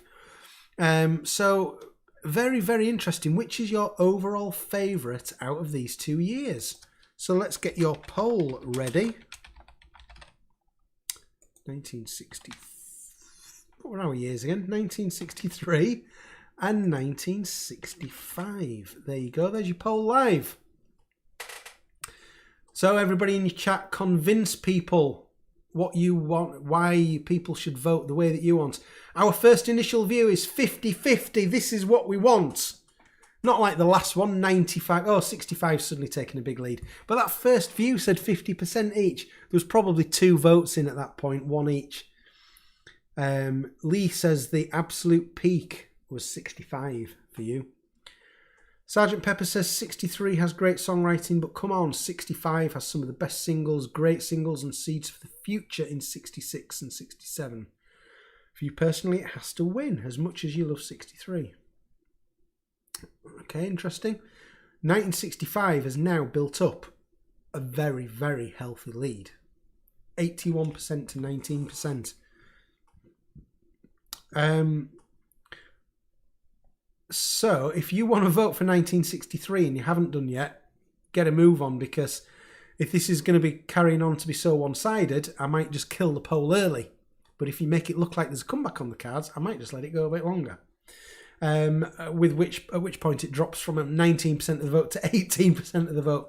You clearly don't want 1963 to win this. So let's just see what else is anybody else saying anything that could sway the vote. 65 had much better songs than 63 for me, says James, but I always found 63 to be a more eventful year. I think in terms of the excitement, there was probably a little bit of that weariness kicking in by 65, wasn't there?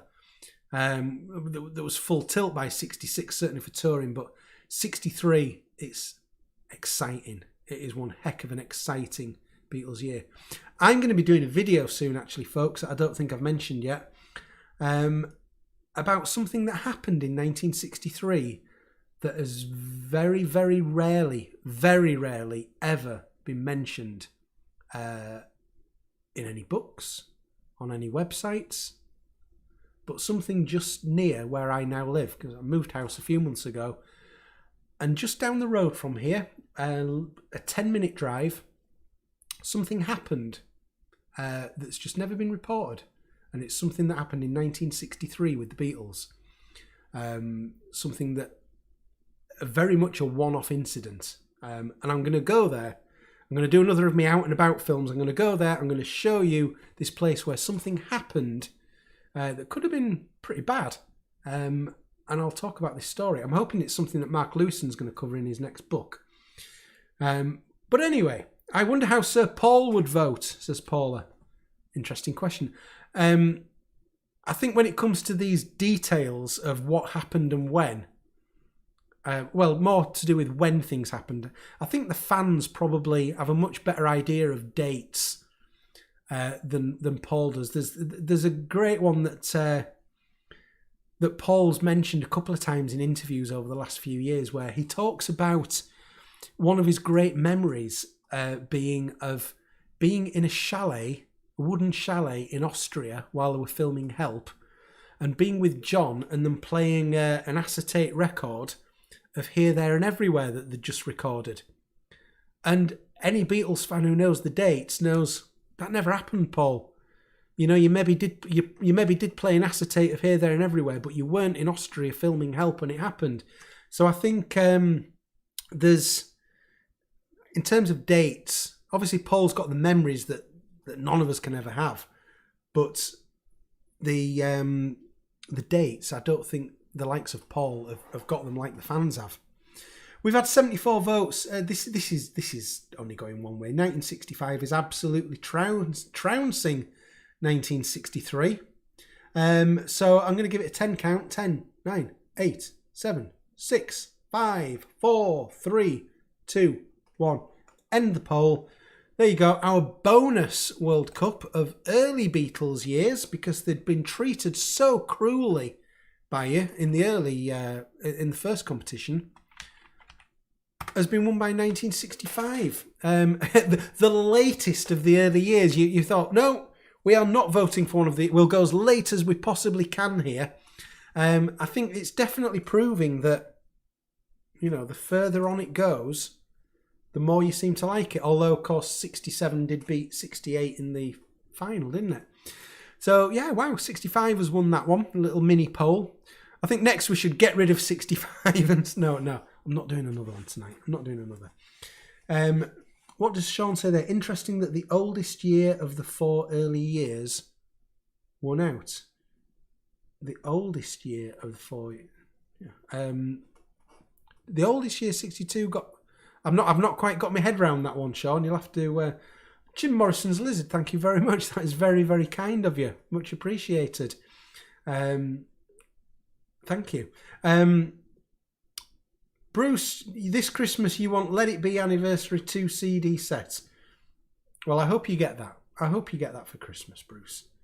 Trevor says 60 to 62 is the best period for a story. I can't disagree. Again, after reading Tune In by Mark Lewison, it's just an incredible story, and it only goes up to the end of 62. But you know, how good are the next books going to be? You know, we might suddenly think, oh my God, 1966 was the most amazing year. I mean, there is already a book that some of you will have read. I've talked about it before. Beatles in 66, I think it's called, or Beatles 66, that talks about what happened to them in 1966 that sort of changed them as people, that kind of then led on to everything that they did after that. And it's a fantastic book. Really good book. Pataphysical media is the next big thing, says Daniel. Yeah, going back to an earlier conversation, if anybody missed it, about what's the next technological advancement in music after streaming. What could it be? I just can't fathom what the next thing could be. Best Christmas flexi, says Mike Roberts. What a great question. Do you know what? The 1966 one is really interesting because it's almost like a prototype for Revolution 9 in places, but 2 years earlier. So I think the 66 one is really, really interesting for that. But I like 67 as well with the little poem and Christmas time is here again. Beatles 66 by Steve Turner. That's the one, Trevor. Yes. That's a really, really good book. Is that I bought it on my Kindle, so I just for it was like really cheap, couple of quid or something. I'll probably go back and read that again sometime. That was really, really good. Brandon's also on a Guinness. What did actually I just missed Jim Morrison's Lizard. Buy a Guinness on me. Thank you for your efforts. Thank you. I will get some more Guinness. I've managed to make this one last 2 hours, would you believe? Crazy. Right, get your last comments and questions in, folks, because I'm gonna wrap it up fairly soon, because I've been on nearly 2 hours. Got work in the morning. I might just have to have a lie in. Who's your favourite Beatle, sir? Says Halucci. It's Paul. I'm a Paul McCartney fan mainly. No doubts about that one. Brandon, what are you referring to there? Anyway, Klaus, it's midnight in Denmark. Thank you for staying up for midnight for me. Like I say, any last questions, get them through. Let's see what we can do before we start to wrap it up. Not wrapping up just yet, but we won't be too long. We'll try and get some more interesting comments from you before you go. Anthony, lyrics book out next week. Yes, of course. Have you all ordered your... Well, if you want it, have you ordered your lyrics book? I guess some people might not be interested. Some people might be getting it for Christmas. Do you think Paul had a Beatle historian check over the info Paul gave for the book? Interesting. I don't know. That would be... probably. I would, if I had to guess, I'd say no, but maybe he did. We'll know if we start reading it in a week's time and thinking that just those dates just don't add up. I mean, in some ways, you know, who are we to question? But sometimes, you know, you might imagine the amount of knowledge that he's had, the amount of memories that he's had go through his brain. The wires in the brain are bound to get a little bit muddled up, like the thing I said about the chalet in Austria in '65, listening to Here, There and Everywhere on record. It can't have happened. But what's this, Rainblaze? What question would you ask Paul if you met him? Well, there's two questions I'd like to ask him, mainly. First of all, I'd like to... So let's go back to 1963, which is a year we've talked about quite a bit. There's a series of interviews that you'll have all seen plenty of times. They're on Anthology and all over the place, where each Beatles interviewed separately. It looks like they're in a dressing room or something, and they're asking them about like how long they think they'll last and that kind of thing. And Paul says, he says that he thinks that him and John will continue as songwriters. Who knows, at 40 we might not know how to write songs anymore. But they all of them kind of expected to be in the business for a little while, maybe a few years, and they all expected it to end, and they all expected that they would go off and become a hairdresser or whatever they were thinking that they might do. None of them expected this to be their life.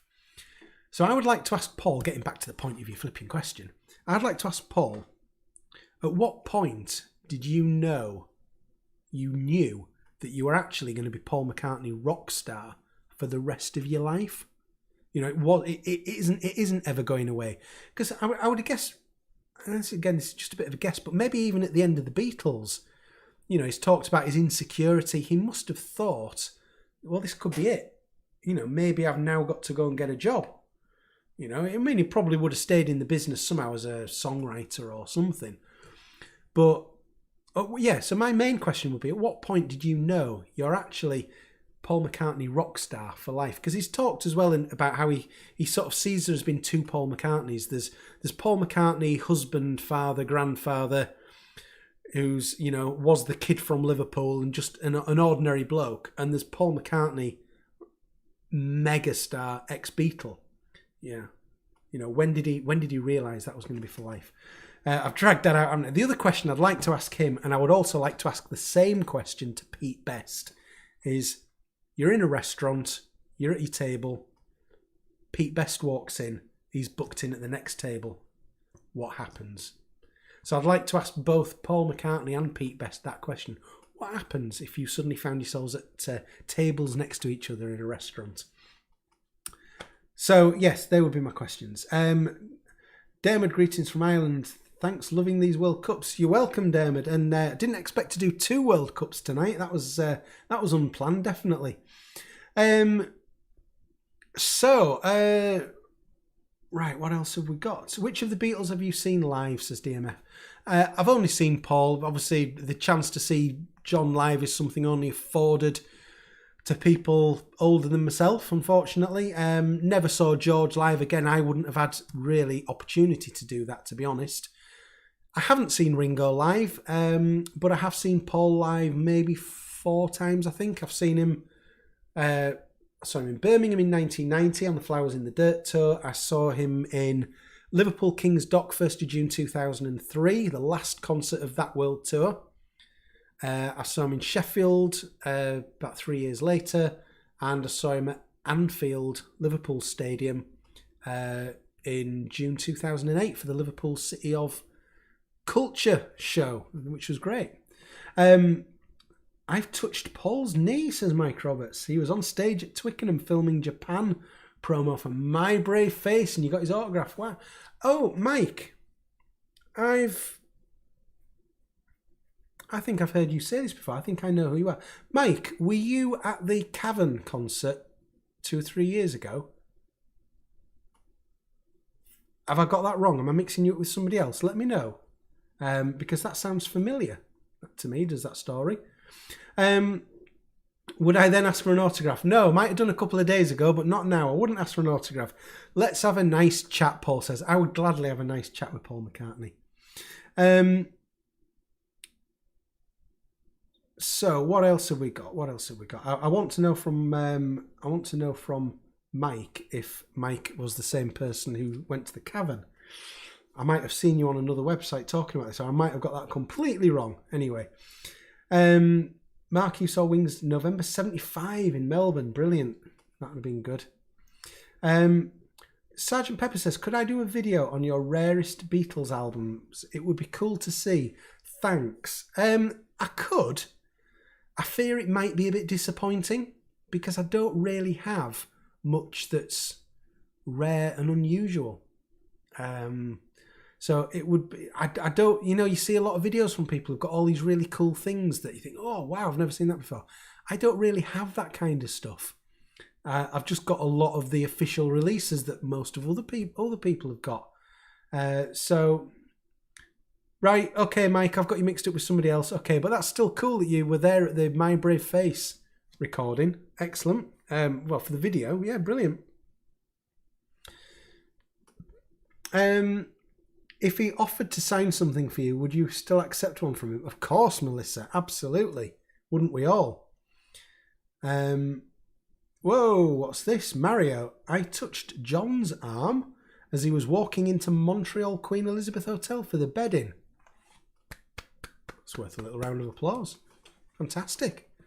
Brilliant. My mother-in-law sat with John Lennon in the dressing room at a gig in 1963 in Doncaster, which doesn't have many more memories of.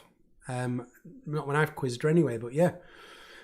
So there's people out there who've done this kind of interesting stuff that the rest of us have never had a chance to.